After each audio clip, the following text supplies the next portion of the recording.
No, no se escucha, hermano.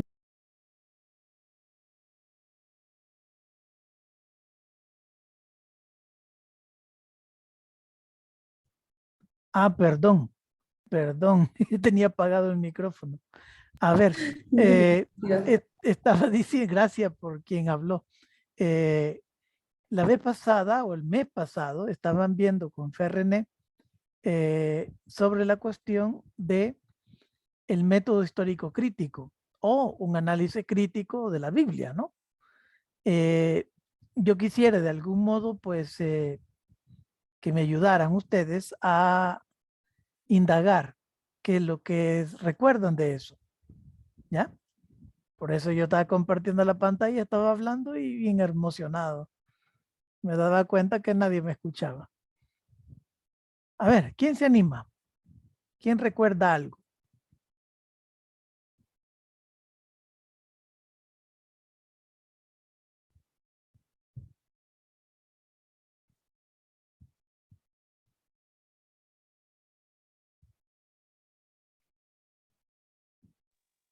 Bueno, en esta clase, René nos hacía mención del hecho de que todo lo que está escrito en la Biblia, pues no todo fue palabra de Dios, ¿verdad? Sino que más que todo fue el pensamiento de las personas que lo escribieron y que nosotros podíamos utilizar alguna palabra que no nos gustara de la Biblia. Y eso no era malo, pues decir yo no estoy de acuerdo con este versículo o este capítulo, no es malo, sino que simplemente era el hecho de, como nosotros cristianos, criticar pues aquello que nosotros consideramos que en la palabra de Dios no es para nosotros lo correcto o no es lo que nosotros hemos creído por años, ¿verdad?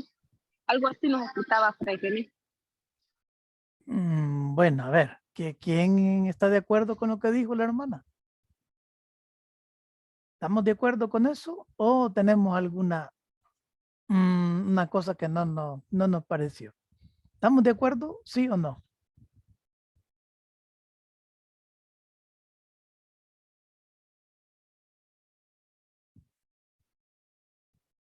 Porque usar una, por ejemplo, usar una frase así, no todo la palabra es palabra de Dios.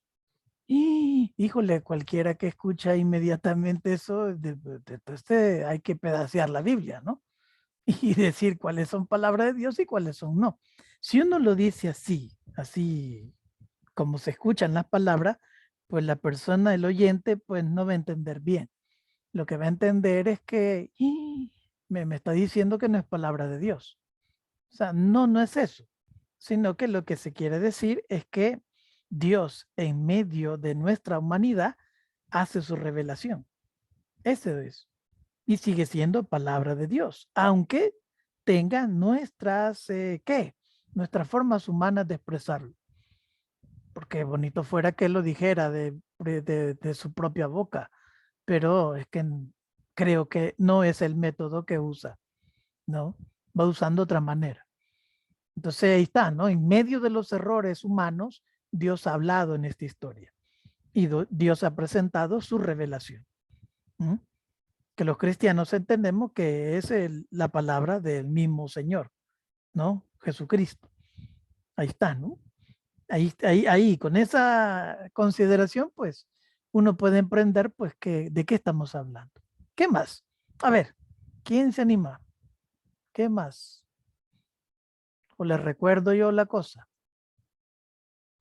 Pues vamos a seguir, ¿no? Ahora, esto que llamamos la interpretación crítica en la Biblia, ¿no? O sea, interpretación es qué obtengo yo en mi consideración humana, mental, sobre lo que leo y qué es lo que queda. Para eso necesito herramientas. Luego, entenderlo cómo esto debe ser considerado en América Latina, porque no estamos en Asia.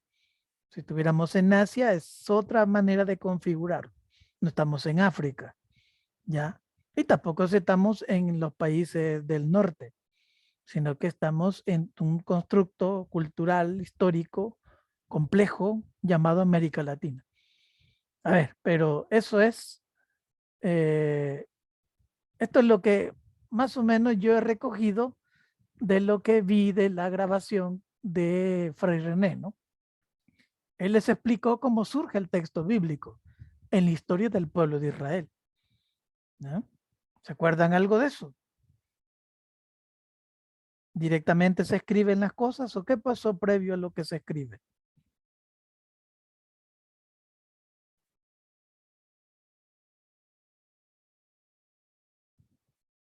O en un modo sencillo de preguntar, ¿qué es primero? ¿El hecho histórico, el análisis del hecho histórico y la escritura? ¿Qué va en orden por primero?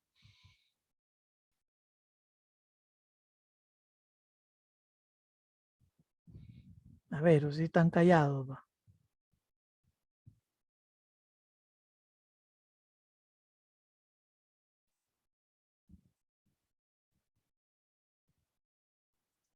A ver, ¿quién se anima? Inmediatamente el escritor está con letra, ¿cómo es? Papel y lápiz, escribiendo lo que está pasando en el momento que está pasando. Así fue. O primero es una tradición y luego se lo van comentando uno con otro. ¿Qué piensan? ¿Cómo surge? Primero surge la tradición oral.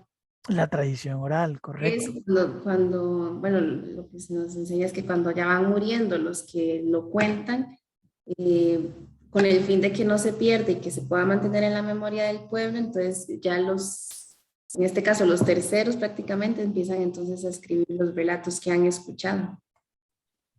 Casi todas las culturas hacen lo mismo, todas hacen lo mismo, unos más que otros. En la cultura del Medio Oriente, pues es bastante importante el juntarse por las noches, todas las noches, no hay noche que no se juntan. Es que claro, no hay tele, no hay celular, no hay cosa que nos distraiga más que solo hacer una fogata, conservar un poco la vida por la noche porque hace frío, es duro, ¿no? Para los pobres la mayoría. Entonces se escuchan historias. Estas historias no son cualquier historia, no son las historias que se cuentan cuando hay vela y hay un relajo afuera y mientras la gente piadosa está rezando el rosario por el pobre difunto. O sea, son otro tipo de historias. Bueno, ahí bien, primero la cuestión de la tradición oral. Luego alguien se preocupa por escribir esto hasta que surge el texto, ¿ya? ¿Cómo debe ser el proceso de interpretación de un texto bíblico? Les explico eso un poco también. Tenemos que recurrir a instrumentos, recursos. ¿Cuáles? Está conectado a la tercera pregunta que les hago ahí. ¿Cuáles son algunos de los instrumentos técnicos o científicos para interpretar los textos bíblicos? A ver.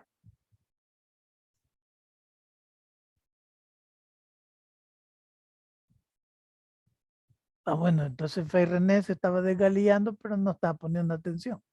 O no me quieren decir nada. La crítica histórica.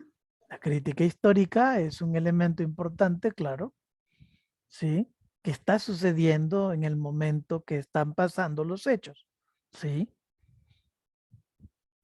Claro, ¿qué otro elemento? ¿Se acuerdan? ¿Qué otro instrumento?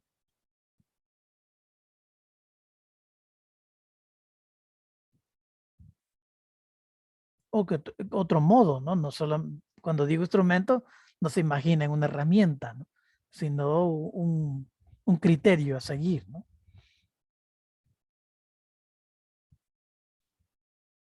Bueno, vamos adelante. Hay algunos textos bíblicos en los que no entendemos o no estamos de acuerdo o nos genera dudas. ¿Alguien tiene algún ejemplo ahorita que no está de acuerdo? No le gusta como está escrito o no le parece como está escrito. A ver, ¿hay alguien? O tiene dudas de que es confuso el cómo está escrito también. ¿Hay alguien que puede poner un ejemplo?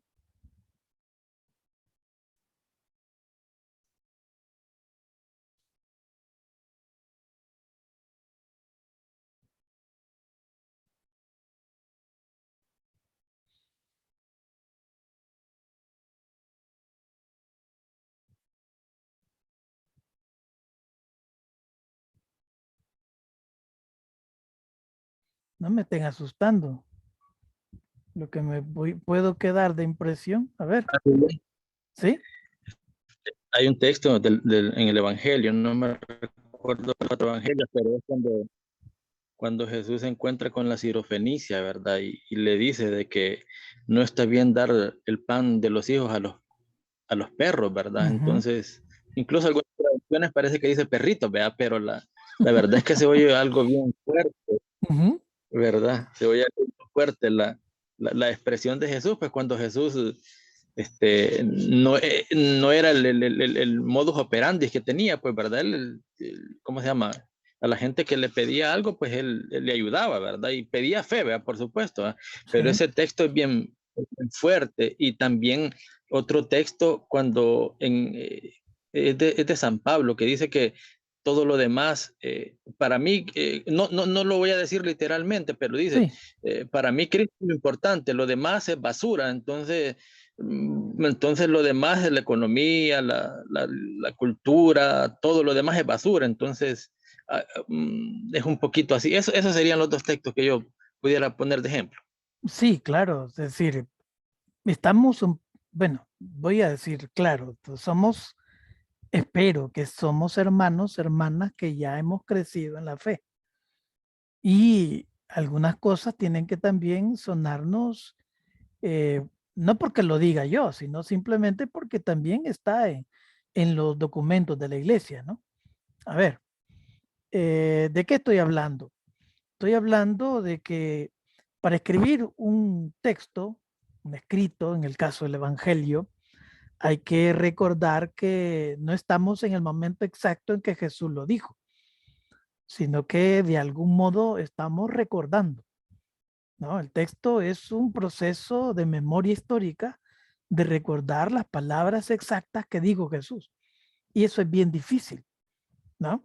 Entonces, ¿cómo hacen? Pues se juntan escritos hasta que llega un momento que tenemos varios escritos del mismo supuestamente relato.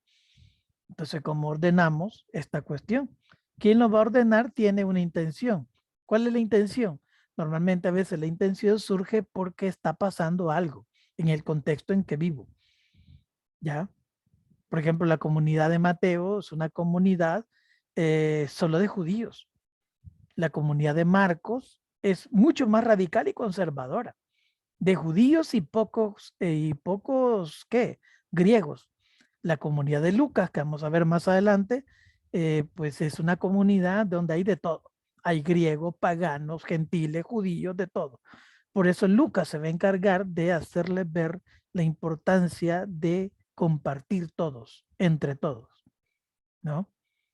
Entonces, claro, ¿quiénes son los perros? Es una forma alegórica y simbólica para recordar que creemos, o en este caso, en el texto mismo que acaba de citar el hermano, que creemos que los judíos son la crema innata de todo, ¿ah? La gente más fantástica de este mundo. Y las demás culturas son basura. Hay que tener cuidado, ¿no? Eso es una alegoría para indicar que no es así. Por eso es que la mujer le dice, sí, pero los perros comen de las migajas que caen de la mesa de los amos. Y hay que seguir el relato cuando de Jesús se maravilla de las palabras que acaba de decir esta mujer. Es decir, está corrigiendo la postura de la comunidad que cree que solo los judíos se van a salvar y que las demás culturas no. O sea que a pesar de que han escuchado a Jesús, pues no le están siguiendo. Por eso es necesario un sacudón, ¿no? Una jalada de orejas para entender este contexto y esta problemática. En el caso de Pablo hay que entender, Pablo, cuando decimos Cristo y Jesús es todo, es toda la buena nueva, es todo el conjunto de enseñanzas de Jesús. Sí, podríamos decir, bueno, nos sigue el Vaticano II y en la Dei Verbum, ¿no? O sea, sí, toda la Biblia, Antiguo y Nuevo Testamento, componen toda la revelación de Dios, pero la verdad profunda de nuestro ser cristiano está en el Evangelio, ¿ya? Si uno utiliza un poco fuerte las palabras de Pablo, pues sí, pero la propuesta de Jesús es mayor que la propuesta de Moisés y que la propuesta de los profetas. Sí, eso sí, estamos claros. Entonces, claro, cuando uno no indaga, no conoce el contexto, el análisis, ¿no?, lingüístico inclusive del texto, pues es difícil y no suena. Hay contradicciones, por ejemplo, Dios manda a matar a fulano de tal. Y uno dice, y esto pasó en realidad, es la forma como el escritor trata de descubrir poco a poco quién es Dios. ¿Ya? Pero al final, lo que van a retomar, ¿no?, el canon, lo que van a decir, estos libros son aprobados por la iglesia, pues no se fijan solo en ese pequeño aspecto, sino que hay que ver todo el capítulo, ¿no?, para entender cuál es la revelación o la verdad que está detrás. Aunque consideramos que no creemos que Dios haga estas cosas. Hay gente que se figura así. Gente que cree que es igual que va a pasar como el Antiguo Testamento, que Dios se va a enojar y va a mandar fuego a la tierra para destruir todas estas cosas, a los pecadores. Bueno, esa es la visión del Antiguo Testamento.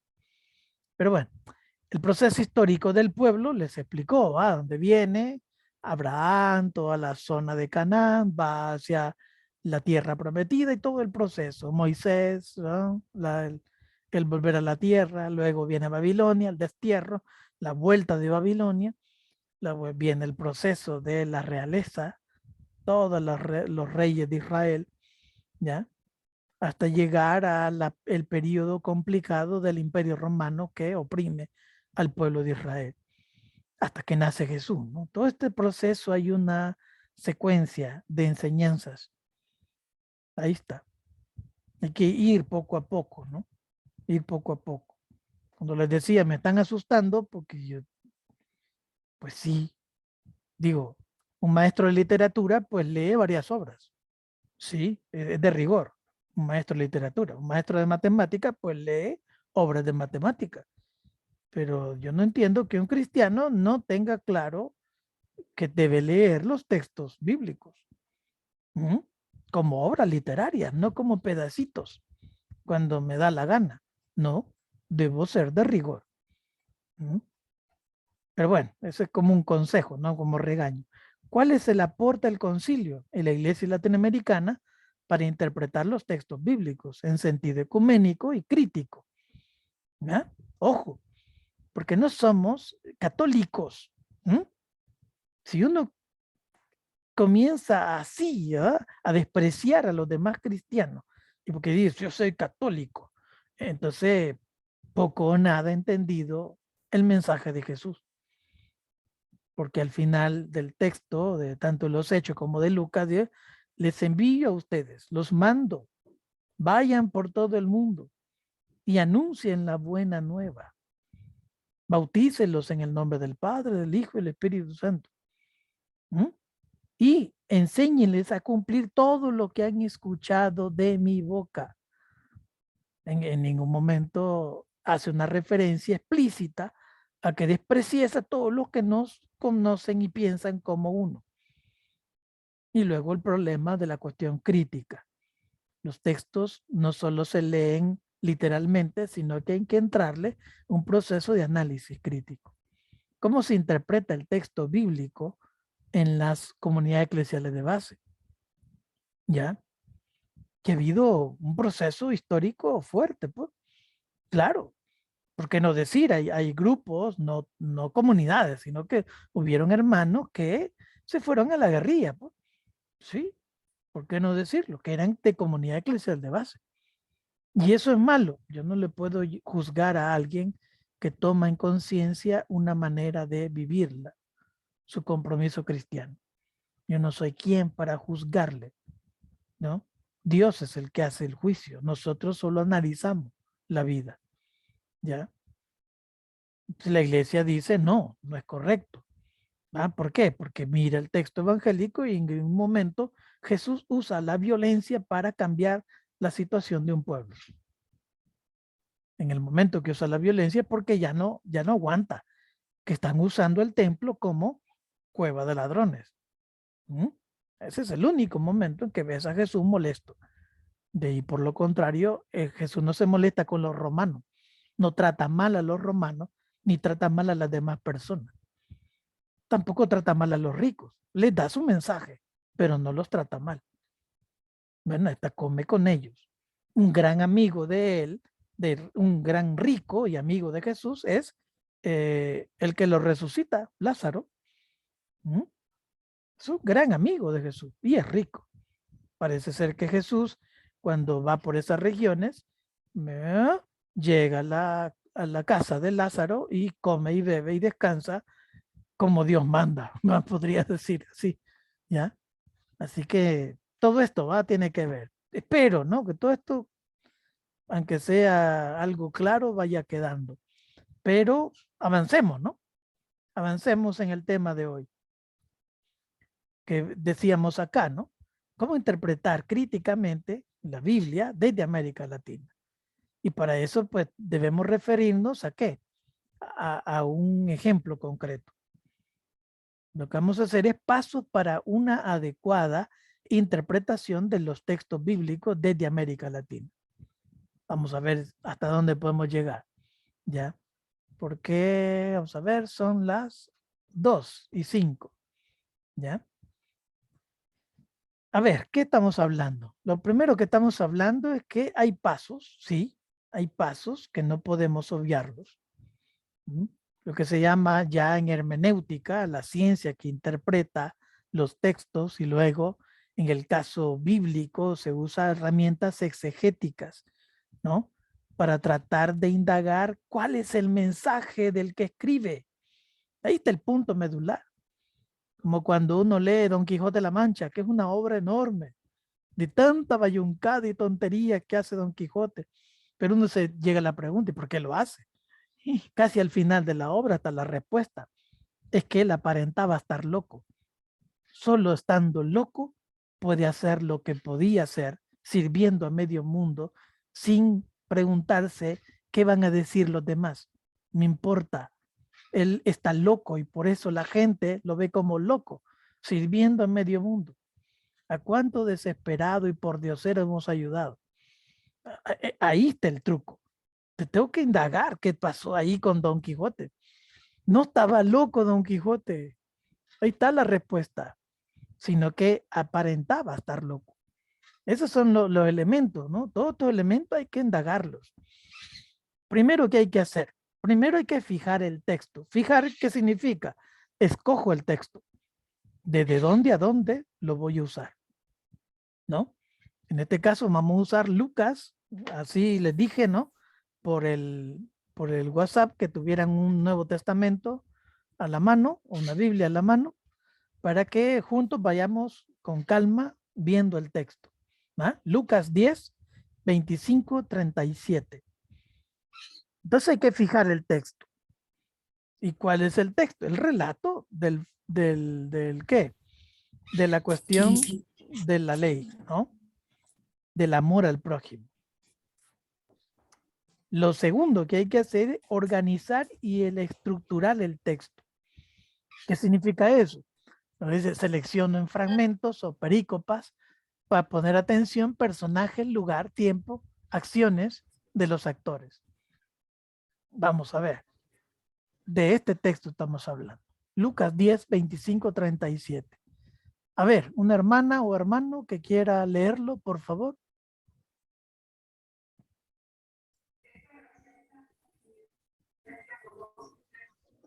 En esto se presentó un experto en la ley y para poner a prueba a Jesús le hizo esta pregunta.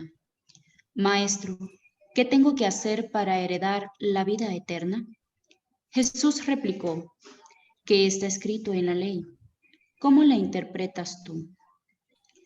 Como respuesta el hombre citó, ama al Señor tu Dios con todo tu corazón, con todo tu ser, con todas tus fuerzas y con toda tu mente, y ama a tu prójimo como a ti mismo.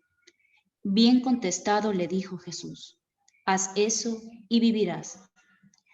Pero él quería justificarse, así que le preguntó a Jesús, ¿y quién es mi prójimo?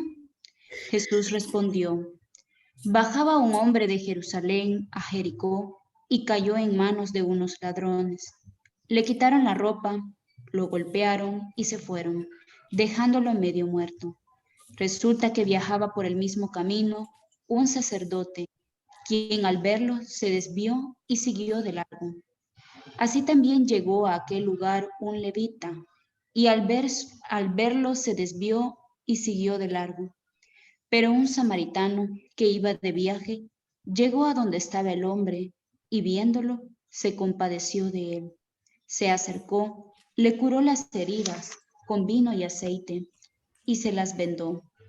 Luego lo tomó sobre su propia cabalgadura, lo llevó a un alojamiento y lo cuidó. Al día siguiente sacó 2 monedas de plata y se las dio al dueño del alojamiento. Cuídemelo, le dijo, y lo que gaste usted de más se lo pagaré cuando yo vuelva. ¿Cuál de esos 3 piensas que demostró ser el prójimo del que cayó en manos de los ladrones?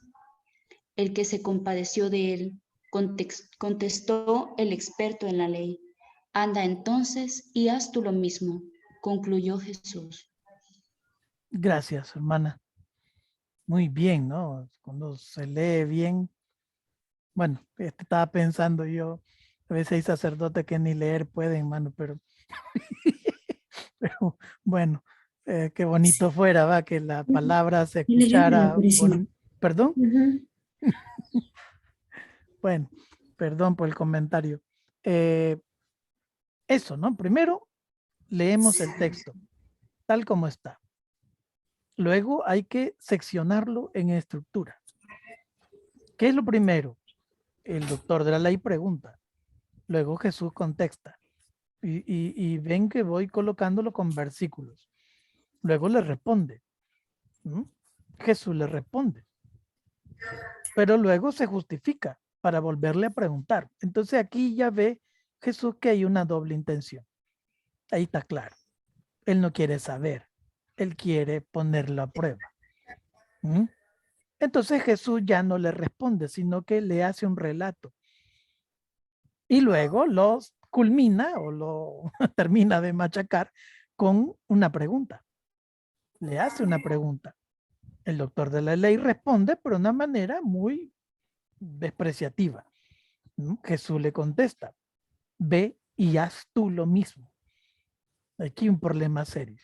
Entonces, si uno quiere realmente analizar un texto, fija el texto, desde qué capítulo, versículo, y luego lo estructuro.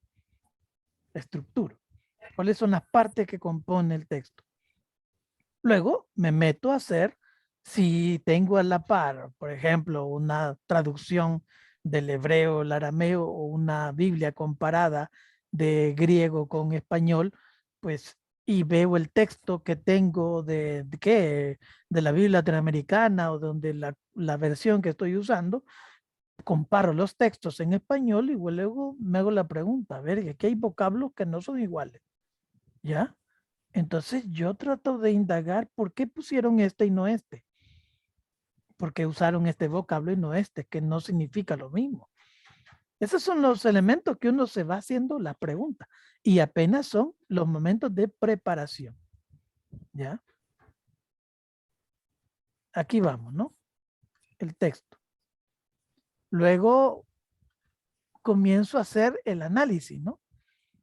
El análisis. El primero son las frases de preparación. Perfecto. Luego entramos al análisis sincrónico. ¿Y eso qué significa? El análisis que yo hago leyendo el texto.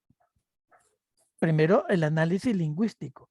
Yo estudio los vocablos, la forma, la función, el significado, las palabras, alguna palabra que no entienda. Voy a Google o a un diccionario y trato de indagar qué significa tal palabra, ¿no? Voy despejando frases claves. Como por ejemplo, hay una frase que se repite, haz eso y vivirás, haz esto y vivirás. Parece ser que lo importante aquí es la vida, no es otra cosa, no es conocer, ¿no? Tener cerebro abundante y hablar casaca, podríamos decir. No, es vivir. La importancia del texto, el análisis del lenguaje nos está llevando por esa lógica. Luego viene el análisis semántico. ¿Y eso qué significa? Los símbolos que están detrás de las palabras, el sentido de las palabras. Pero me ayudo de un diccionario bíblico o un diccionario de concordancias, ¿no? Palabras que concuerdan un vocablo con otro. Ayúdeme con el micrófono de alguien, por favor. Luego viene el análisis narrativo, ¿ya?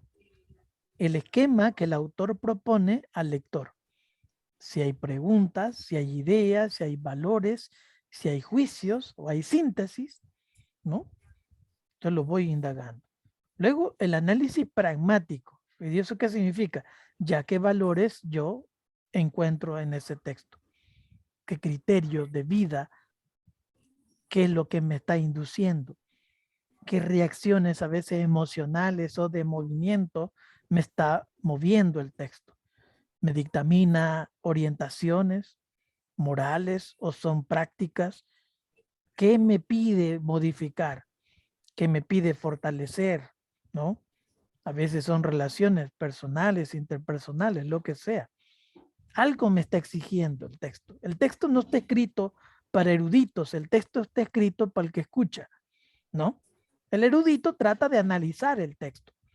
Por eso se supone que un sacerdote debe reflexionar seriamente el texto, especialmente el texto que va a decir en la homilía del día domingo.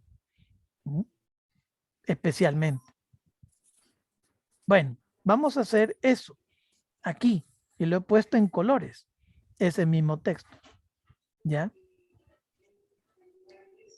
En esto se presentó que un experto en la ley, por eso lo pongo amarillo. En amarillo es para que pongamos atención.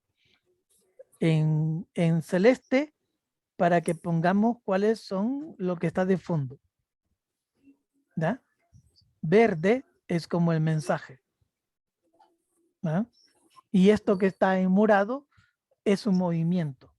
¿Ya? Es un movimiento del samaritano. Vamos a ver. Entonces, en esto se presentó un experto en la ley. Entonces no estamos hablando de cualquier personaje.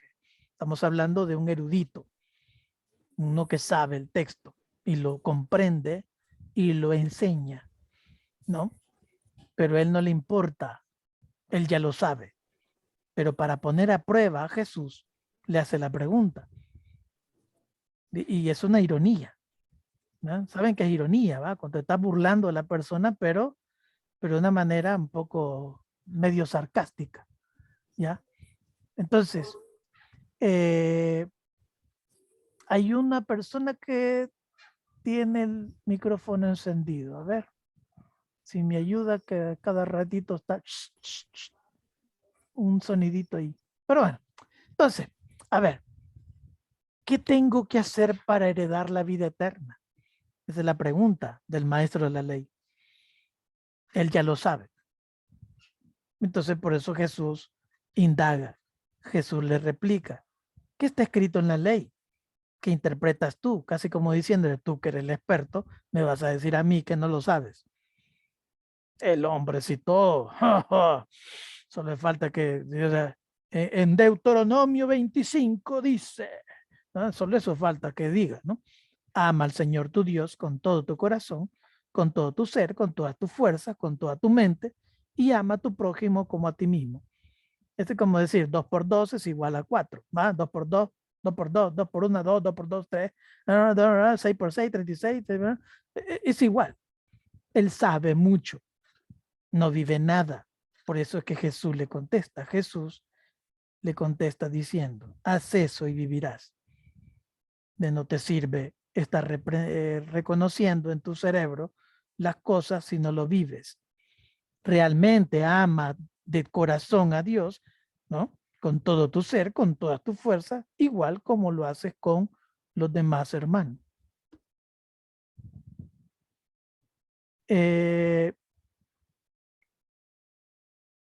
Vamos a ver. ¿Qué más? Como respuesta, el hombre citó.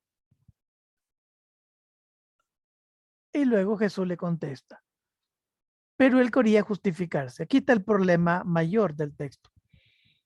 Aquí no estamos hablando de una persona que quiere conocer, porque él mismo sabía la respuesta, ni tampoco quiere aprender, porque trata y ve a Jesús como poca cosa. Pues él quiere justificarse. ¿Quién es mi prójimo? Entonces Jesús ya no le responde, sino que le da un relato. ¿Ya? Bajaba un hombre de Jerusalén a Jericó. Cayó en manos de unos ladrones, le quitaron la ropa. Ojo con el mensaje. Le quitan la ropa, por tanto queda desnudo. Lo golpean.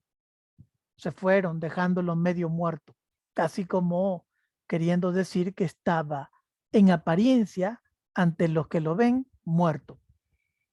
Resulta que bajaba por el mismo camino un sacerdote, quien al verlo se desvió y siguió de largo. Así también llegó al lugar un levita y al verlo se desvió y siguió de largo. Los dos tienen justificación, porque uno, el sacerdote, no puede tocar un muerto, según con lo que dice la ley de Moisés, porque entonces tendría que pasar una semana sin dar los oficios, sin hacer, ¿qué? Ritos de purificación, etcétera, lo que hace un sacerdote judío en tiempos de Jesús.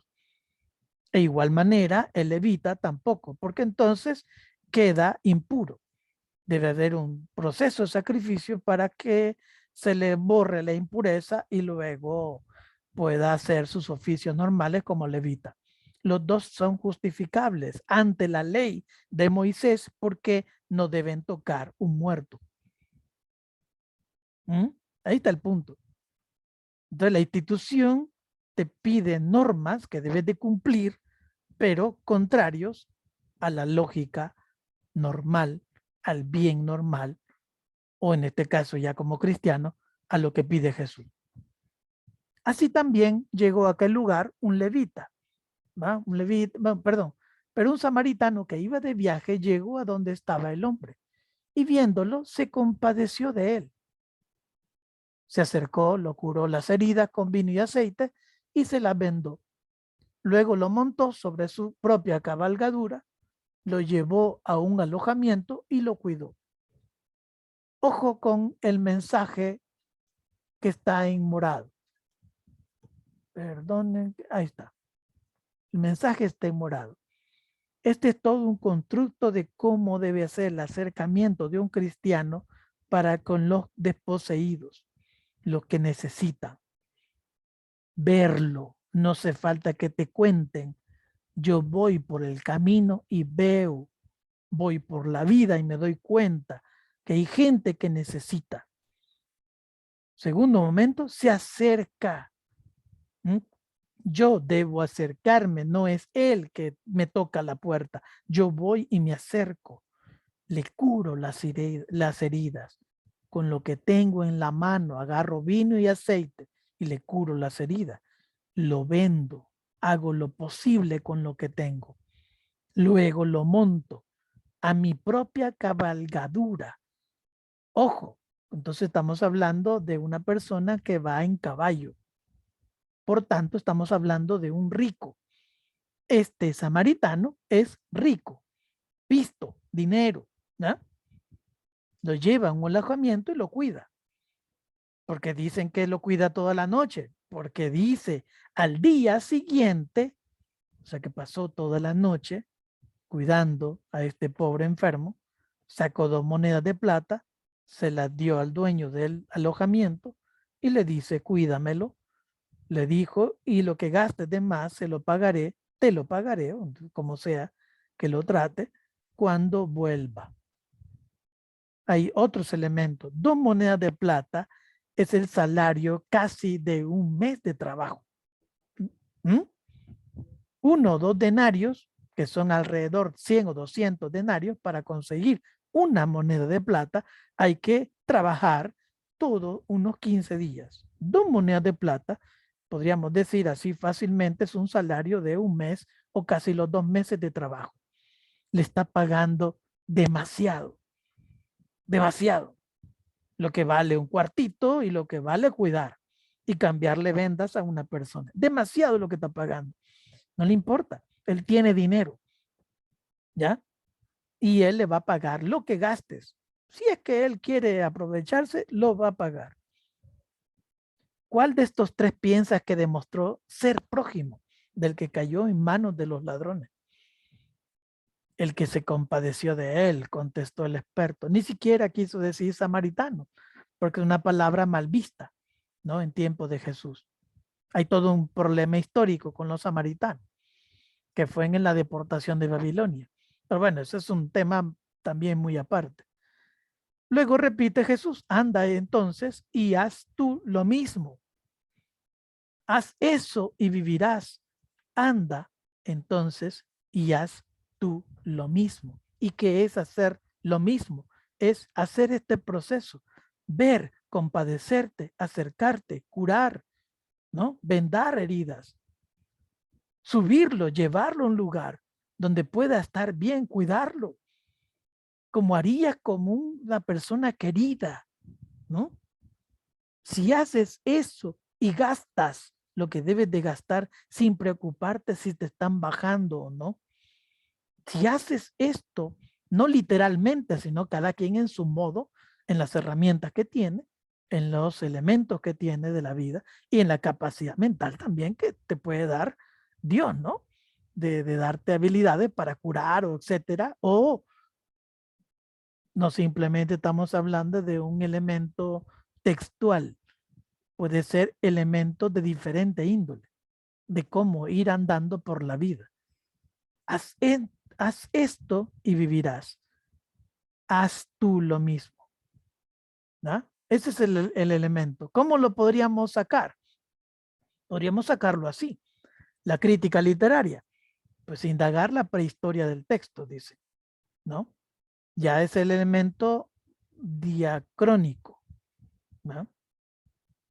¿Qué vamos a hacer? Es así. La crítica literaria, Lucas proviene de la fuente Q y Marcos. ¿Y eso qué significa? Lo que les explicaba al principio. Hay comunidades judías y hay comunidades greco-romanas. Hay un relajo de culturas que tratan la comunidad de Lucas hacer una síntesis. Entonces tiene que forzarlos a que se formen de una manera como Jesús pretendía. Para eso recurre al relato. Y es importante esto. Los géneros literarios es un relato que posee una propuesta contracultural. Es que los ricos no actúan así. Es la primera pregunta que uno puede hacerse fácil, ¿no? Los ricos no se desgastan la vida por los pobres. Normalmente no pasa eso. Y si pasa eso, esto es raro. ¿Da? ¿Qué está pidiendo Lucas? Es toda una figura contra la cultura de la cual estamos llevando. Habría que indagar cuál es nuestra cultura ahora y cuáles son los tipos de cultura que vamos haciendo, ¿no? Siempre Lucas es contracultural. Dejar todo para encargarse del que está tirado en el camino. Ese es otro momento. El análisis de la tradición. Hay una indagación del por qué usa Jesús este relato. Una indagación seria de los biblistas. ¿Por qué lo usa? ¿Será que fue real? Que realmente había un rico, un samaritano rico, que andaba por los caminos entre Jerusalén y Jericó recogiendo personas que estaban tiradas porque los han asaltado, los han golpeado. ¿O es un relato que es creado o recreado por el evangelista o la comunidad del evangelista para darnos una lección? Pero hay un distinto modo de vivir. Esto sí es claro en el texto. Y responde a una crítica directa al verdadero culto a Dios. Dios no necesita que sepas mucho. Dios necesita que ames al prójimo. Si el conocer mucho te lleva a lo segundo, perfecto. Pero si lo primero, conocer de Dios, no te lleva el amor al prójimo, no tiene sentido en lo absoluto. Es como decía el hermano, ¿verdad? Citando a Pablo, es basura todo tu conocimiento, tirado a la basura. El análisis de la composición. La intención de Lucas se indaga con los relatos previos del mismo capítulo. Aquí necesito entonces que tengan a la mano el texto o Lucas 10, ¿verdad? Un Nuevo Testamento, y que me digan cuáles son los textos que están anterior de Lucas 10, 25, 37 en el capítulo 10. A ver, ¿quién me ayuda? Y otro que busque qué textos están en el capítulo 11. Quien lo tenga rápido del capítulo 10, pues me dice. Los relatos nada más, porque van por subtemas, ¿va? Que va colocando la Biblia. ¿Qué relatos hay del capítulo 10 antes del samaritano? Del relato del samaritano. En el capítulo 10 está el relato de cuando Jesús envía a los 72 discípulos. Correcto. ¿Qué más hay? Luego que los envía, regresan contentos, ¿va? Fantástico. Pero hay un elemento interesante. El siguiente relato después del envío. ¿Cuál es? Jesús da gracias al Padre. Jesús da gracias al Padre. Te alabo, Padre, porque toda esta cosa. A ver, lea ese pedacito al inicio, por favor.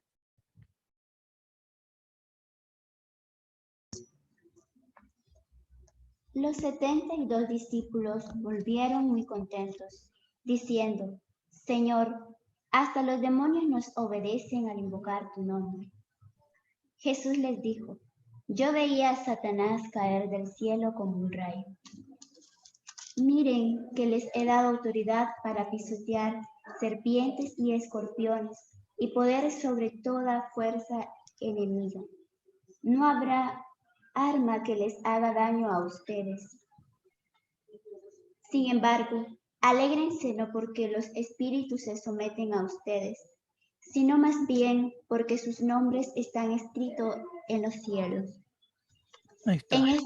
Ahí está ahí, ¿no? Es decir, es interesante. Estas cosas son para los sencillos. Los arrogantes, los eruditos, todos estos pueden entrar, entenderán si se hacen sencillos. ¿Y que usa el evangelista la palabra sencillos? No es lo mismo para nosotros. Sencillo decimos aquel que anda chuquito, ¿va? Aquel que es humilde, aquel que habla como que fuera indígena, aquel que se abochorna. Esa es la configuración de sencillo para nosotros, ¿no? Que no es ni debe ser tampoco la consideración que deberíamos de tener. Sencillo, inclusive para el movimiento o el contexto cultural de Jesús, es aquel que no es arrogante, es humilde. Puede ser erudito, puede ser un gran, ¿no?, teórico, pero es humilde, es sencillo, no es arrogante. Este es el movimiento, ¿no? Hay un relato interesante. ¿Qué más? ¿Qué otro subtema hay? Antes del texto del samaritano. Solamente esos dos. Y luego termina con el samaritano o sigue todavía un relato. Sigue uno de Marta y María. Marta y María. ¿Cuál es el pleito de Marta y María? Que una quiere escuchar a Jesús y la otra quiere hacer las cosas del oficio de la casa, ¿no? La Marta se enoja y le dice, a ver, dejen de hablar tanto, a ver si María me va a ayudar a hacer la comida aquí. ¿Ah? Está molesta la pobre Marta. Y Jesús le contesta, María ha escogido la parte mejor. ¿Por qué te afanas? Que esto, que lo otro, que una cosa es importante. ¿No? Lo demás se puede hacer, pero primero escucha. Estás con el Señor, ¿no? En el caso del relato, ¿va? Es lo que quiere indagar. María ha escogido la parte mejor. La comida se puede hacer después. Nadie se muere comer 1 hora después, 2 horas después. Ahorita es importante. Hay otro momento importante. ¿A quién está orientando el texto? Está orientando al que escucha, pero en el contexto del texto está orientando a los que quieren actuar de otra manera. Vamos al capítulo 11. ¿Qué hay en el capítulo 11?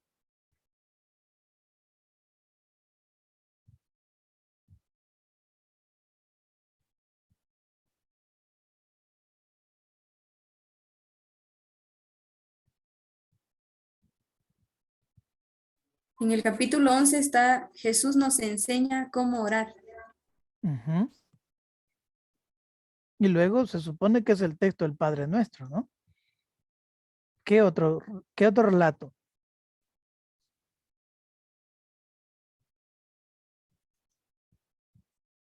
Solo lo cita, ¿no? Los relatos. Jesús y Belcebú. Jesús y Belcebú. Ahí estás en tema serio, ¿no? ¿Por qué? Porque es un poco la razón por la cual van a distanciar totalmente Jesús del templo. Si comienza a leer ese pedacito, ese inicio, ¿m?, de Jesús y Belcebú. Otro día Jesús estaba expulsando un demonio. Se trataba de un hombre mudo. Apenas salió el demonio, el mudo empezó a hablar y la gente quedó admirada. Pero algunos de ellos dijeron, este echa a los demonios con el poder de Belcebú, jefe de los demonios. Y otros, para ponerlo a prueba, le pedían una señal que viniera del cielo. Ahí está la discusión, ¿ya? No hay cosa más importante y lo que le puede molestar a Jesús. En buen salvadoreño decimos, de la cólera. ¿Ah? No hay cosa que no te puede dar cólera, es que digan que por el poder de Satanás Jesús expulsa a los demonios.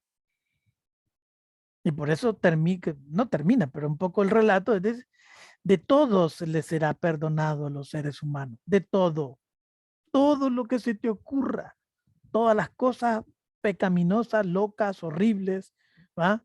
Este tipo que tira disparos a la persona en público, ¿va? Miles de cosas, gente que aborta, de todo se le podrá perdonar, todo. Sí se arrepiente, ¿no? Lógicamente, pero no quien peque contra el Espíritu. De eso no tendrá perdón jamás, dice Jesús, ¿no? ¿Y por qué? Porque es esto mismo. ¿Cómo está viendo el bien? Está viendo a la persona, no importa si la persona es pecadora o no. Estás viendo a la persona que está haciendo el bien, pero vos te ensañás de hacer el mal, de destruir el mal que está haciendo una persona. Cuidado, allí está Dios. Donde hay cosas buenas, Dios está presente. No importa si este es ateo, si este es cristiano o musulmán o lo que sea. Donde hay cosas buenas, Dios está. Así que cuidado. Estás atentando contra lo más genuino, legítimo, puro de Dios. Hacer el bien a los otros. ¿Qué es lo que está haciendo el samaritano? Haciendo el bien. ¿Mm? ¿Qué es lo que han hecho los que van de puerta en puerta, de lugar en lugar? Haciendo el bien. ¿Qué es lo que hace Jesús? Hacer el bien, expulsa, predica. ¿Mm? ¿Estás contra de eso? Entonces estás contra Dios. No va a haber forma que alguien te perdone, a no ser que realmente encuentras el arrepentimiento. Pues todo ese juego, o sea, cuando uno lee un texto, no creas que es tan fácil. Entonces uno se va a los textos que están antes para ir comprendiendo cuál es el hilo conductor del texto y los textos posteriores. Está toda una catequesis fantástica a los que tienen el poder, a los fariseos, a los del templo, a los maestros de la ley. Para ellos es la catequesis y de paso para los de las comunidades que están escuchando el texto y para las comunidades de todos los tiempos, como nosotros que ahora hemos leído el texto, ¿ya? Para todos nosotros es el mensaje. Luego viene la cuestión, la intención, luego la lectura histórica. El relato no tiene certeza de ser real, según lo que dicen los biblistas, pero cabe la duda de que la comunidad de Lucas lo utilice solo como recurso pedagógico. Si no es, no te claves y decir, entonces el samaritano no existió, no vivió en realidad, no existió un samaritano que hacía estas cosas en tiempo de Jesús. No necesariamente pudo haber sido en el tiempo de Jesús, pero quizás pudo haber sido en el tiempo de los que están escribiendo el texto. Entonces utilizamos esto para presentar una de las grandes críticas que hace Jesús para todas aquellas personas que se enfrancan, ¿va? Es decir, se atrincheran a decir que porque me cae mal este fulano, no creo en lo que hace de bueno con los demás. Cuidado. Por eso es importante. No vaya a ser que caigas en el pecado contra el espíritu. ¿Qué es eso? ¿No? Ir contra lo bueno que Dios hace a través de los seres humanos. Bueno, a ver, dejo de compartir y a ver, compartamos nuestras inquietudes del texto. ¿Qué piensan ustedes? ¿Qué piensan ahorita del texto? Ideas, curiosidades, preguntas, correcciones a mi persona, lo que sea.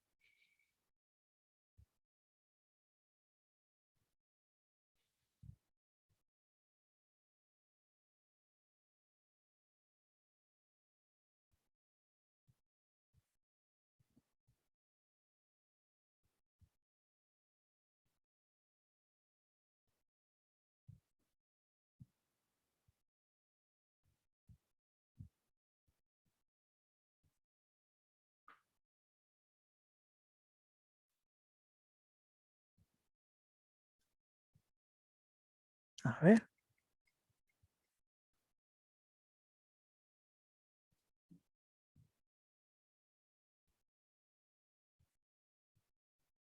Bueno, a mí, digamos, la primera parte me llama la atención porque eh, cuando el muchacho, la persona responde, bueno, aquí dice en mi Biblia, el legista responde que ya todo eso lo ha cumplido, él se queda como solamente en la ley, considerando que por cumplir la ley ya puede ser digno de la vida eterna. Y a veces, bueno, viéndolo también como desde la vida religiosa, la vida consagrada, bueno, ahora hace poco que estuve estudiando bastante a profundidad el tema de los votos, a veces uno viene tal vez con la idea errónea de que venimos a cumplir unos votos y no los vemos que más bien los votos son, o lo que vamos a profesar más adelante, ¿verdad? Los votos van a ser medios para acercarnos más a Dios, vivir como Jesús vivió, estar más cerca del prójimo, amarlo, y son medios meramente, no es el fin. Y muchas veces podemos caer fácilmente en eso, en creer que la norma es el fin y no el medio para estar más cerca de Dios y amar más y mejor. Y máxime cuando entienda profundamente, y oiga lo que le voy a decir, y es bueno para todos, ¿no? Y máxime cuando entiende lo siguiente, que aunque usted no lo vea en su congregación, no estamos diciendo de que no es válido y que no sirve el voto, sino que estamos diciendo que hace falta más vivencia, más testimonio de esto. Cuando dice la regla bulada, ¿no? Que en junio se cumplieron 800 años de la regla bulada de Francisco de Asís, ¿no? Y creo que es el capítulo 7, donde habla sobre la cuestión de sí, y usen sayal sencillo, pobre, y remiéndenlo, usen retazos, ¿va? Háganle pedacitos de tela, remiéndenlo. O sea, decir, ¿qué significa eso? O sea, traten de demostrar ante los otros que ustedes son personas pobres, sencillas y humildes. No traten de demostrar que son personas arrogantes de otra clase social, ¿ah? Y que solo con ciertos personajes ustedes se rozan. Ustedes con personas humildes. Y aunque no lo vean en los demás hermanos o hermanas de su propia congregación. Si eso son capaces de superar, entonces entenderán el voto. Y todavía dice Francisco, y no se meten a ustedes a juzgar a nadie. Pues sí, si ustedes logran hacer eso, dichoso porque han entendido por qué se llama consejos evangélicos, ¿no? Son con elementos que se retoman de la vida de Jesús, no literalmente, Porque Jesús no le está pidiendo que él optó por los pobres. Jesús no optó por los pobres. Jesús era pobre. Es otra razón, ¿no? Jesús no opta por los pobres. El que no es pobre opta por los pobres. Ahí está la razón, ¿no? Jesús fue pobre. No andaba luciendo ser otra persona más que solo ser pobre. Eso es, soy pobre. Cuando le dicen los discípulos de Juan, pues, ¿dónde vives? Vengan, ¿no? El Hijo del Hombre tiene una piedra como cabecera. ¿Está? Y el cielo, las estrellas, es su techo. De eso lo retoma a Francisco de Asís en la regla.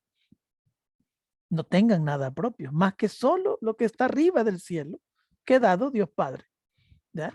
O sea, es decir, estos son elementos fuertes y serios, ¿no? Pero sí, es un elemento fantástico que uno extrae de los evangelios. A ver, ¿qué más? ¿Qué más han encontrado en el texto?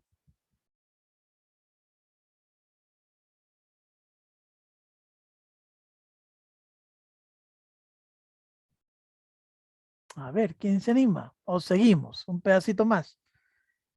Mientras llega a las 3, porque las 3 tienen otro. Bueno, yo solo comentar que ¿Sí? Jesús hacía, o sea, les ponía ejemplos en parábolas a las personas de las diferentes comunidades a las que se dirigía o a las diferentes personas con las que se encontraba para hacerles entender el reino de Dios como un método para hacerles comprender solamente. Sí. Y que las parábolas son lenguaje que entendía el pueblo. La gente muy erudita no entendía eso.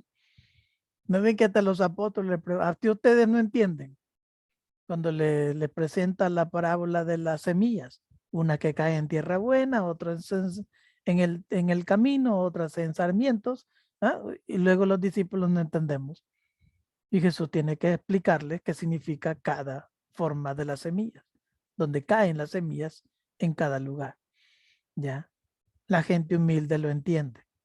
La gente arrogante no entiende. ¿Por qué? Porque no está dispuesta a cambiar, ni a transformar el corazón, ni la vida, ni las acciones, lógicamente. Bueno, sigamos un poco más. ¿Por qué importa entonces reflexionar el texto desde América Latina? ¿Por qué hablamos así? ¿No? Pues hablamos así por lo siguiente. Hay un Paulino, ¿no? De la orden de los predicadores, perdón, ¿sí? De los dominicos, ¿no? Que se llama Melchor Cano. Melchor Cano vive entre 1509 y 1560. Si ustedes ven, entonces el pobre hombre, pues, vive 49 años, ¿no? 49, sí, 1509, no, 40, ¿qué? 60 menos 9, 51, ¿no? 51. 51 años. Así es. Entonces, este hombre dijo una cosa importante, donde realmente uno puede encontrar a Dios. Y esto es importante, porque no es tan fácil indagar estas cosas. ¿Dónde encontramos a Dios? ¿Dónde habla Dios? No habla Dios directamente. No estés esperando como en el Antiguo Testamento que le hablaba directamente a las personas. Ahora no lo hace así. ¿Ya? Pero entonces Melchor Cano trata de encontrar lo que llama el lugar teológico. Esto en latín, ¿no? Theologicum locus o locum, ¿no? ¿Dónde está el lugar donde Dios habla? Donde se puede hacer reflexión sobre Dios. Entonces Melchor Cano presentó esto en la Sagrada Escritura, en la tradición, en la Iglesia Católica, en los concilios ecuménicos, en el Papa, ¿no? En lo que enseñan los papas a través del tiempo, en los santos padres de la Iglesia, en los teólogos y los canonistas, en la razón natural, que un ateo perfectamente la puede comprender, ¿ya? Los filósofos y los juristas también pues, nos pueden hablar de Dios en la historia humana, en los acontecimientos de la historia humana. Y esto es el aporte ya no de Melchor Cano, sino en América Latina. en el empobrecido, en el crucificado por la historia de muerte de nuestro pueblo. También ahí Dios habla, ¿no? El Concilio Vaticano II ya nos hace más claro el asunto. Cristo fue enviado por el Padre a evangelizar a los pobres y levantar a los oprimidos. Hasta estas palabras pueden ser molestas para los que siguen creyendo que la iglesia no debe hablar de política ni de una cuestión de los problemas sociales, sino que solo tiene que hablar de Dios y de las cosas celestiales. No sé, si seguís creyendo en eso, seguramente entonces deja de llamarte católico, porque esto es el Concilio Vaticano II. Y cuando decimos el Concilio Vaticano II, es la mayor expresión de fe de la Iglesia Católica en los tiempos modernos, actuales. ¿Cuál es la verdad de fe de la cual yo como católico, ¿no?, sigo de la Iglesia? Es a través del Concilio. El Concilio dice esto, ¿no? Cristo fue enviado por el Padre a evangelizar a los pobres y levantar a los oprimidos. Lucas 4:18. Para buscar y salvar a los que estaba perdido. Lucas 19:10. Así también la iglesia abraza con su amor a todos los afligidos por la debilidad humana. Dicen los que todavía insisten en la cuestión conservadora. Ya ves, no estamos hablando de los problemas humanos, sociales, políticos. Estos los que tienen debilidad humana y lo traducen normalmente por los pecados, ¿no? O los pecados de la carne. No, todavía por eso pone más aún. Reconoce en los pobres y en los que sufren la imagen de su fundador, pobre y paciente. Para lo que todavía no les queda claro qué significa debilidad humana para la iglesia. Es para los que están sufriendo y los pobres, que son la mayoría de este continente y del mundo. Porque ahí en ellos está la cara, la viva imagen de Jesús, pobre y paciente. Por eso la iglesia se esfuerza en remediar sus necesidades y procurar servir en ellos a Cristo. Esta es la razón de por cual la iglesia va y evangeliza a los pobres, porque ve en ellos a Cristo y trata de remediar sus necesidades y servir a ellos, en ellos, a Cristo. Recordando un poco el pasaje de Mateo 25, tuve hambre, me diste de comer y todos los demás elementos que él presenta. Por si no queda claro, ¿va? Aquí, siguiente texto, la Gaudium et Spes. El espíritu de pobreza y de caridad son gloria y testimonio de la iglesia de Cristo. ¿No? El Papa Juan Pablo I, ¿no? Ese Papa que vivió, bueno, sirvió como Papa apenas 33 días de su pontificado nada más. Y luego, bueno, según un poco la historia, está en veremos si realmente murió de paro cardíaco o murió envenenado. Este Papa Juan Pablo I citaba esto. Los tesoros de la iglesia, los verdaderos tesoros de la iglesia son los pobres. Esto es el razón por la cual es iglesia de Cristo, porque tiene espíritu y caridad de pobreza. Por eso es la gloria y testimonio de decirse iglesia de Cristo. Si no lo hace, esa viene la cuestión de la Gaudium et Spes más adelante. Estamos, creo yo, en el capítulo 3 de la Gaudium et Spes, donde está diciendo, si no lo hace, entonces no es iglesia de Cristo. Ser iglesia de Cristo no lo hace el que estemos en la institución, sino que sigamos el testimonio de Cristo. Habiendo como hay tantos oprimidos actualmente por el hambre, en el mundo, el Sacro Concilio urge a todos, particulares y autoridades, a que acordándose de aquella frase de los padres, ¿ya? Alimenta al que muere de hambre, porque si no lo alimentas, lo matas. Según las propias posibilidades, comuniquen y ofrezcan realmente sus bienes, ayudando en primer lugar a los pobres, tanto individuos como pueblos, a que puedan ayudarse y desarrollarse por sí mismos. Entonces, ¿cuál es la razón de la vida religiosa? ¿Cuál es la razón de un cristiano? ¿Cuál es la razón de tantas órdenes y congregaciones en la iglesia? Movimientos, ¿no?, laicales. ¿Cuál es la razón de todo esto? Si no estamos siguiendo esto que presenta el concilio, entonces, ¿qué estamos haciendo? Es una pregunta muy importante. Todavía citamos a Puebla, Medellín y Puebla. Así la iglesia, continuadora de la obra de Cristo, que se hizo pobre por nosotros, siendo rico en el concepto de divinidad, ¿no?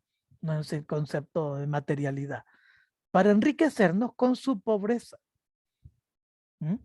Presentará ante el mundo signo claro e inequívoco de la pobreza de su Señor. La iglesia va a ser signo claro e inequívoco en cuanto que, en cuanto se muestra signo de pobreza. Volvemos a tomar, dirá Puebla, con renovada esperanza en la fuerza vivificante del Espíritu, la posición de la segunda conferencia general, Medellín, que hizo una clara y profética opción preferencial y solidaria por los pobres. No obstante, las desviaciones e interpretaciones con que algunos desvirtuaron el espíritu de Medellín, el desconocimiento y aún la hostilidad de otros, afirmamos la necesidad de conversión de toda la iglesia para una opción preferencial por los pobres, con miras a su liberación integral. Son textos que uno puede decir, bueno, entonces, ¿cuál es el sentido misionero de la iglesia? ¿Hacia dónde debe guiarse? Más aún, dirá un jesuita, ya voy a terminar la cuestión teórica y entramos a lo práctico. El lugar hermenéutico no es fuente ni razón del saber teológico. Es decir, para encontrar qué significa un texto, qué dice Jesús en el Evangelio, no lo buscamos en una erudición, sino una condición necesaria, lo que se llama en latín, ¿no?, conditio sine qua non, sin la cual no se puede omitir esto, ¿no? Aunque no suficiente, porque determinamos aspectos de las fuentes o determinadas razones en ella implicadas pueden ser conocidas o reconocidas. Dicho de una manera sencilla, lo que dijo Melchor Cano y lo que ha dicho Medellín y Puebla no debe ser simplemente una condición de intelectualidad. El lugar no es el origen de la luz. Escúchenme esto, por favor, y lean esto. El lugar no es el origen de la luz, pero puede favorecer o impedir que la luz sea recibida y aceptada. Podés estar en ¿dónde? En un lugar de primer mundo, en Canadá, en el barrio este de Greenwich, en Londres, Inglaterra. Puedes estar en un lugar de primer mundo y en una suite con aire acondicionado, fantástico. El lugar no es el origen de la luz, es decir, no significa que Dios no te puede iluminar, pero sí el lugar puede ser una forma de que te pueda favorecer o impedir reflexionar como Cristo te pide. En cambio, cuando se habla de lugares teológicos, no se está hablando del lugar hermenéutico o epistémico que ocupa la teología o el teólogo. Es decir, ¿de quién hablo? ¿De quiénes estoy hablando y reflexionando? Ese es el lugar que normalmente el teólogo hace sobre la reflexión cristiana. El lugar es el topoi, como dicen los griegos. ¿Ya? Es la fuente constitutiva. Es el dónde estoy situado, dónde estoy parado, ¿no? ¿Dónde estoy? Como declarativa del conocimiento teológico. No son desde dónde, ¿no? Ojo con eso. Ni epistémico, ni hermenéutico, existencial, histórico, social, cultural, se reflexiona, sino el en dónde.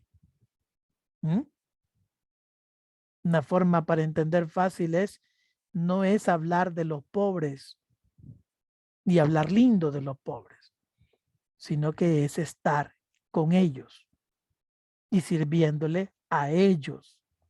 De otra manera, podríamos decir, citando al concilio, Medellín y Puebla, de otra manera no vamos a entender qué nos está pidiendo Dios hoy en América Latina.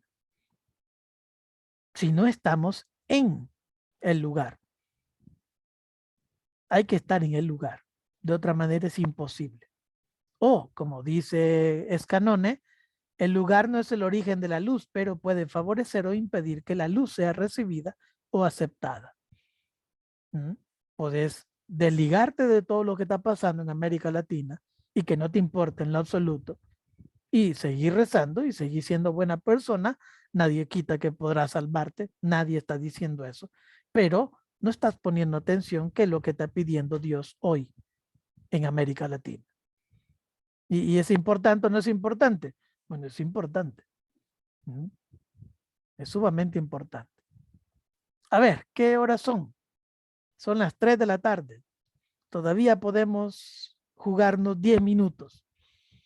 Pero para eso necesitaríamos más tiempo para analizar el ciego nacimiento. Yo lo digo rápido, así, después doy espacio para que puedan comentar o decir alguna cosa. Este es un texto fundamental para el cristianismo. Hay textos que uno tiene que aprendérselos de memoria para poder enseñarlos con certeza, ¿no? Uno dice, es que muy complicado como lo ha dicho. Entonces, para reflexionar un texto tiene que haber un montón de conocimiento. Entonces, paso, mejor ni hablo nada, ¿no? Es una forma más fácil de decirlo. Bueno, otra forma más resumida de hacerlo es esto. Uno lee el texto, en este caso el ciego de nacimiento, uno va a estructurar el texto, porque eso sí hay que hacerlo. Jesús ve al ciego, le preguntan los discípulos, ¿este ha nacido con pecado o sin pecado? Este no ha nacido con pecado, sino que ha nacido para que la gloria de Dios se muestre en él. Entonces Jesús le responde, ¿no? La respuesta de Jesús, y ojo, la respuesta de Jesús no es hablado, sino que es un hecho. Jesús responde con hechos. Escupe en el suelo, se lo unta y le dice al ciego, vete y lávate en la pila de Siloé. El ciego va, ¿no? Se lava y luego ve. Jesús desaparece de la escena. La admiración y pregunta de testigos e incrédulos. ¿No es este el que se sentaba aquí? El ciego. El ciego dice, yo soy. Interroga el pueblo. No, mentira, no eres tú. ¿Cómo no? Yo soy. Tanto es el chambre que llega a oídos de los fariseos y lo llevan ante ellos. Le pregunta, ¿cómo es que quién te curó? Bueno, Jesús, saliva, me untó los ojos, me dijo, ve a lavarte y vi, ahora veo. La primera respuesta al ciego. Luego no le cree. Pues, ¿cómo es posible eso? Eso no puede ser posible. O sea, él responde, bueno, es que, ¿cómo es que pasó eso? Vuelve el otro, el ciego, a contar la historia. Luego son incrédulos y llaman a los padres. Interrogan a los padres y los padres son astutos. Ya tiene edad para responder, pregúntenle a él, no pregunten a nosotros que no hemos visto. ¿Ya? La respuesta a través de los padres. Increpación de que juzgue a Jesús. ¿Cómo es posible que Jesús, siendo pecador, haya hecho estas cosas? Y peor, en sábado. El gran problema es que era en sábado. Yo no sé si es pecador o no. Lo que sí yo sé es que él es un profeta. Ahí está el problema serio. Y comienzan a interrogarlo y a insultarlo. ¿Ya? Luego el ciego se defiende. Porque al final el ciego les dice, bueno, en sentido salvadoreño, ¿va? En sentido coloquial, popular, bueno, tanta fregazón por lo que pasó. ¿Acaso ustedes quieren hacerse discípulos de Jesús? Eso le arde en lo más profundo y comienzan a insultarlo y lo desprecian. Jesús, al saber que lo han expulsado y lo han despreciado, y al saber que también él lo ha defendido, le pregunta al ciego, ¿ya? ¿Crees en el Hijo del Hombre? Jesús, el ciego le responde, ¿quién es, Señor, para que crea en él? Ya lo ha visto, el que habla contigo. Y ese es un texto fantástico porque es el texto donde el primero de todos los evangelios va a adorar a Jesús. Si encontrás una persona que va a adorar a Jesús estando con nosotros, es el ciego de nacimiento. Y ojo, este ciego no es un relato ficticio, este ciego es un discípulo de Jesús posterior a la muerte de Jesús. Ojo con esto. O sea, no estamos hablando de cualquier fulano, que parece ser que los evangelistas no se preocuparon de ponerle nombre, porque era famoso con solo decir el ciego de nacimiento. Pero ojo con el final del texto. Para esto he venido a este mundo, para que los que tengan vista queden ciegos y los ciegos puedan ver. Entonces los fariseos que escuchan estas cosas se enojan. ¿Ah, acaso estás hablando de nosotros? Entonces Jesús hace la sentencia siguiente. Si fueran ciegos no tendrían pecado, pero como dicen vemos, su pecado permanece. ¿Cuál es el problema fundamental de toda la vida humana? De todos nosotros, que cuando vamos creciendo en la fe y vamos dejando los pecados y vamos convirtiéndonos en personas buenas, creemos que somos santos ya. Y creemos que ya somos uñicarne con el Señor. Tomamos té por las tardes con Él. ¿Ya? Ya nos creemos arrogantes y comenzamos a despreciar a los pecadores y comenzamos a mirar de menos a la gente humilde y sencilla, porque nosotros somos fantásticos. Entonces, ojo con el texto. Si fueran ciegos no tendrían pecado, pero como dicen vemos, su pecado permanece. ¿No? Si fueran sencillos y humildes entendieran el mensaje, pero como han cambiado de vida y ya no lo son, sino son otra cosa, entonces siguen siendo ciegos y su pecado permanece. El mayor pecado en este mundo no es la sexualidad, no es el esto, lo otro, asesinato o lo que sea. El mayor pecado en este mundo es creerte que sos bueno y santo y que ya no necesitas nada del Señor. Ningún tipo de cambio, ningún tipo de conversión. Donde una institución religiosa cree que ya no puede cambiar porque ya es perfecta. Mientras vivamos en este mundo, estamos en un proceso de irnos configurando hacia Cristo, no en un proceso acabado. Ese proceso acabado no termina. ¿Ya? Eso es un poco el final, ¿no? A ver, ¿algún comentario? ¿Alguna cosa que surja?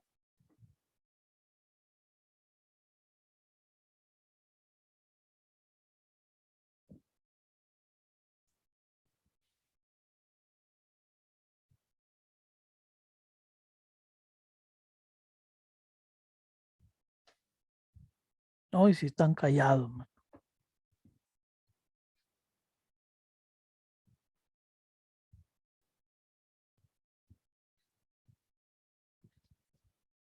Algo que dije y le molestó.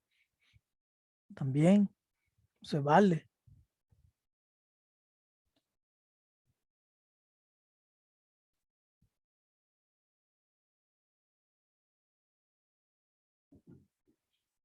Uh-huh.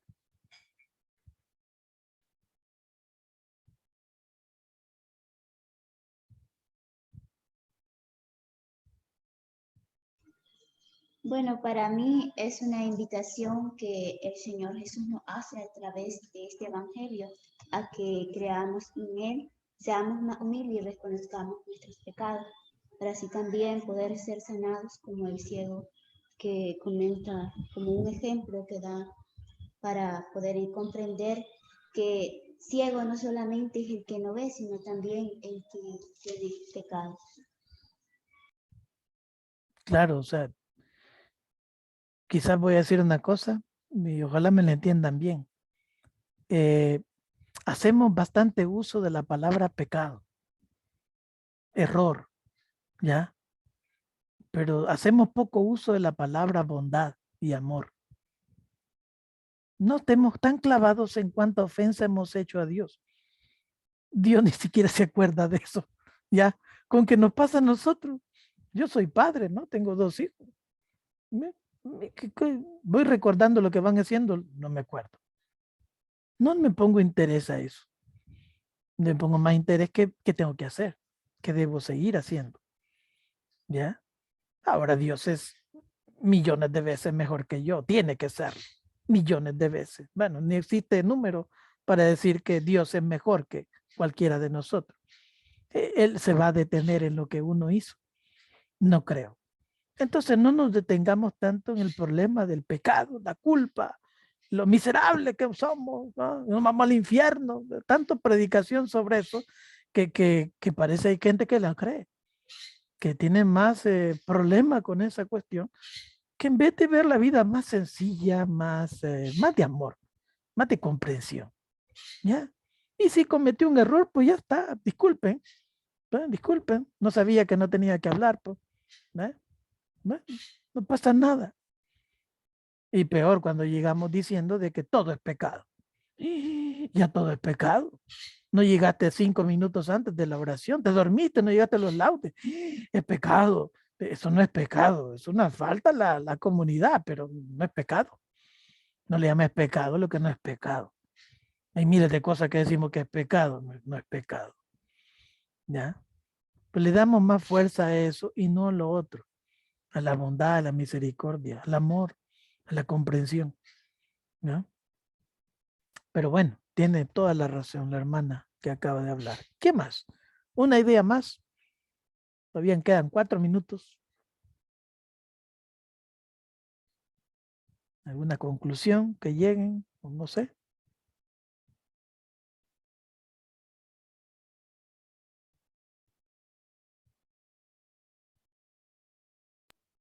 Bueno, yo tal vez como también de la mano de lo que usted comentaba, para agregar, hace poco también en la homilía un padre nos decía que lo que nos debería de convertir no era el miedo al infierno, sino el amor de Dios, porque el amor es realmente el que nos puede cambiar. El miedo no cambia nada. Entonces, es en eso, en lo que debemos enfocarnos, en el amor, en la misericordia que Dios nos ha tenido, porque amor con amor se paga, como dicen, ¿verdad? Y eso también me hace pensar como, yo ahora le comentaba a la hermana que nosotros estábamos recibiendo un curso con un psicólogo y yo le decía que a mí me parece como tan interesante el hecho de que muchas veces, porque hay varias formandas de varias congregaciones, de cómo nos enfocábamos cuando escuchábamos al psicólogo, muchas en solo buscar qué está diciendo de él que yo tengo negativo, entonces también solo ver lo negativo en nosotros y no ver también, volviendo al amor de Dios, todo lo bueno que Él hace en nosotras. Entonces, incluso hasta desde ese punto de vista, con un curso con un psicólogo y solo buscando qué tengo negativo de lo que Él está hablando y para hundirme más, ¿verdad? Entonces, eso era como lo que quería agregar.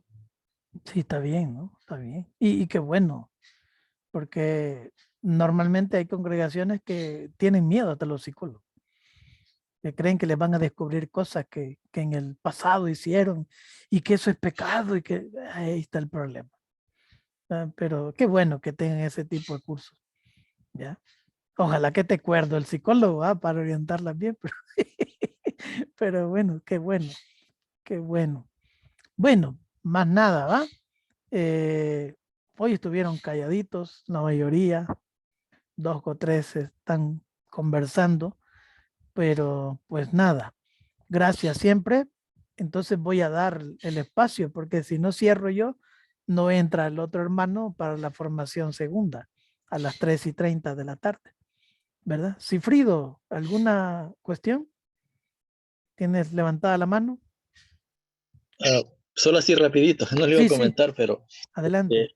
solo cuando esto del pecado, yo puedo estar equivocado, ¿verdad? Pero yo siento de que como que la iglesia le da mucho énfasis a el pecado, y claro, ¿verdad? Tenemos que estar alerta porque somos animales racionales, pues, y en un momento determinado podemos cometer cosas que ni nos imaginamos, ¿verdad? Entonces, el mismo San Agustín decía, no hay peor pecado que otro haya cometido que yo no pueda cometer, algo así, ¿verdad? Pero yo siento que como que sos culpable, pecador, pecador, pecador, y lo que decía alguien por ahí, ¿verdad? Y no enfocarse en lo que es en el amor de Dios, pues, ¿verdad?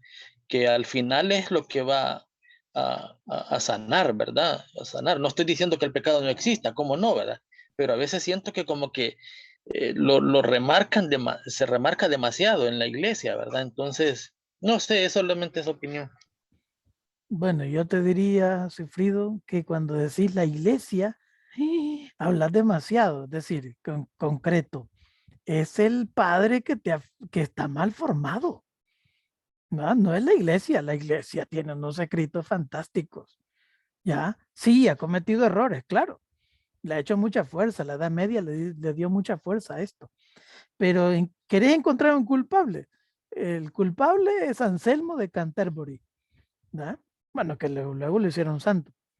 Él es el que puso el problema de la culpa y que tenemos que pagar la culpa, ¿da? Y que esa culpa es impagable y por eso merecemos el infierno. En esa lógica, ¿quién se salva entonces? ¿Quién se salva? Nadie, ¿no? Entonces, ¿qué? Complicado. Entonces, tenemos que vivir toda nuestra vida pagando la culpa que merecemos del infierno, ¿m? A Dios, nuestro Señor. Bueno, con semejante condición, ya me quedó complicado. Toda la vida va a ser complicada, negativa totalmente. No, hombre, toda la vida la tenemos que pasar por alto. Lo que ya hice, ya hice. Y tengo que recomponer lo que hice de algún modo, ¿ya? A la iglesia, bueno, la iglesia es muy grande para decir. Es decir, se nos ha olvidado que en realidad no es la penitencia, dos Padres Nuestros, tres Ave María, frente al Santísimo. No, la penitencia es un acto de bondad. Eso se nos olvidó en la tradición de la iglesia. Cuando alguien cometía pecado, la penitencia no es oraciones, ¿ya? Sino que es simplemente volver a hacer un acto de bondad. Ahí estamos. Bueno, ya me están pidiendo la señal y entonces nos vemos, ¿va? ¿Cuándo? En agosto, ¿va? Las siguientes formaciones. Cuídense mucho y pasen buenas tardes. Pase bien a todos.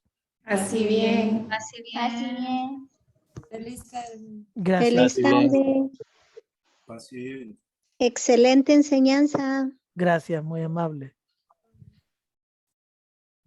Perdone, vamos a cerrar así de repente.